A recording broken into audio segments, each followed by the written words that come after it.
Hi, my name is Sarah. I'll be your nurse practitioner today. We're going to do a cardiac assessment. Is that okay? Yeah. All right. So first of all, we're going to start out, and I'm just going to take a quick look here at your jugulars. And I'm going to assess your jugular venous pressure. First of all, I'm just going to take a look and have you to turn your head that way. Perfect. And have you turn it this way. I don't see any JVD noted, which is jugular vein distension. We would actually go in and to measure that and make sure it's appropriate. I would actually have you lean back. I'm going to lower the chair back. You're going to be at a 30 to 45 degree angle. Okay. We are going to take, I can have you turn your head to this way. I'm going to take this ruler and I'm going to bring it down here to your sternal angle. And then I'm going to look and see where your maximum point of pulsation is in your jugular. And I'm going to line that up there. And then I'm going to line it up with this fancy ruler right here. And as long as it is less than 4 centimeters, then we have a normal pulsation. Okay. I'm assuming we're going to do that on the next side Sure. too. So we're going to Sounds turn great. it, and then we're going to measure this way. And again, we have less than 4 centimeters on that side. So I'm also going to take a look at your carotids here as well. And I just feel on those and palpate them one at a time. It does, they feel normal, they're not bounding or anything like that. Good.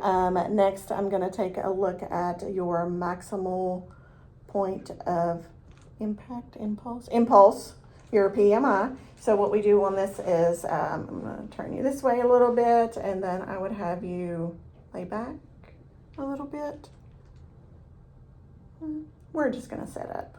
So I'm going to go over to midclavicular. I think you can lay back on this one, but You're a tiny little thing, so I'm sure I'll be able to see it. So I'm going to come over to the midclavicular space, and then I'm going to come down to the 5th intercostal below the nipple line, and I'm going to take my 2 fingertips on this hand. I'm going to put it right here and to see if I can feel the slight pulsation. We want to feel that it is not sustained, so it's not, all the time. And I do feel that. If you did not feel it,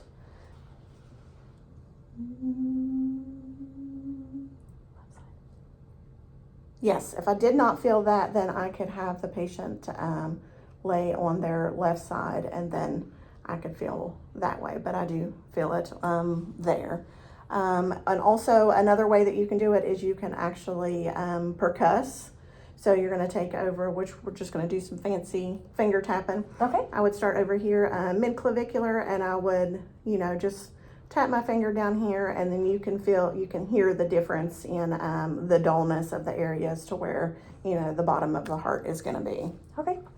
Okay, so next we're going to, we're just going to palpate the areas of the, why do we palpate?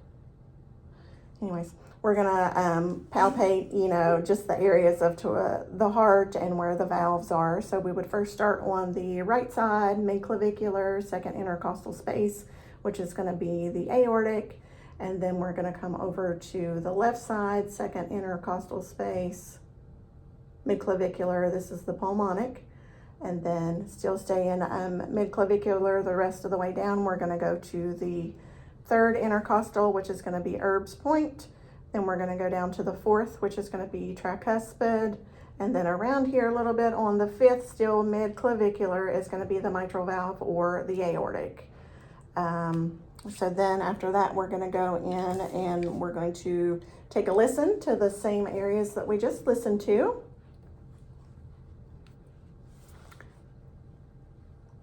I'm not going to be able to say it and hear at the same time. Fair. I do apologize. And if it's a little loud, I do apologize. We're going to do this with the diaphragm of the stethoscope. We're going to start on the right, midclavicular, 2nd intercostal. Then we're going to move to the left. We're going to do aortic, pulmonic, Erb's, tricuspid, and mitral.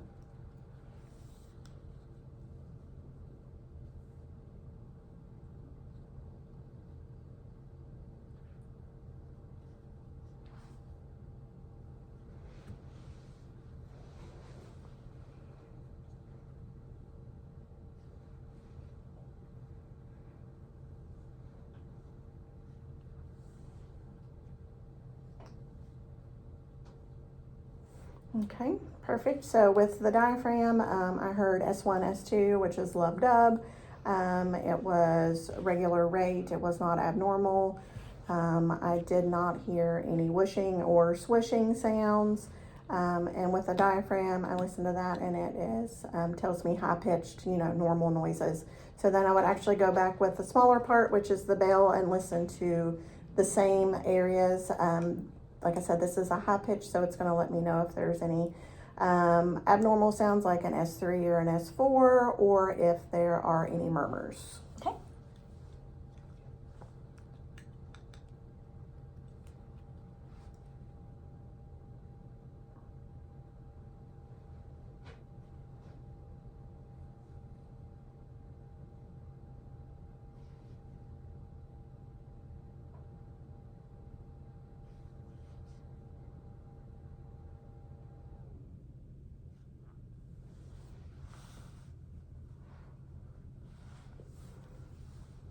Perfect.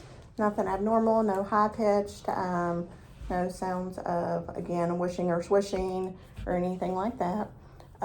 If we had a new patient that we needed to assess more cardiac wise, or you needed a full cardiac workup, you would have the person, you would listen with the bell of the stethoscope, and then you would have the person lay in the left lateral partially on their side. And then you would listen with the bell of the stethoscope, and you would listen to all the previous areas mentioned. That is going to tell us if there are any murmurs or mitral stenosis, any S3s or S4. And then you would have them set back up. You would have them to lean forward and exhale. And while you're doing that, you're going to listen with the diaphragm of the stethoscope to the same areas that we listen to. That is going to tell me if there are any aortic murmurs or anything like that. Okay.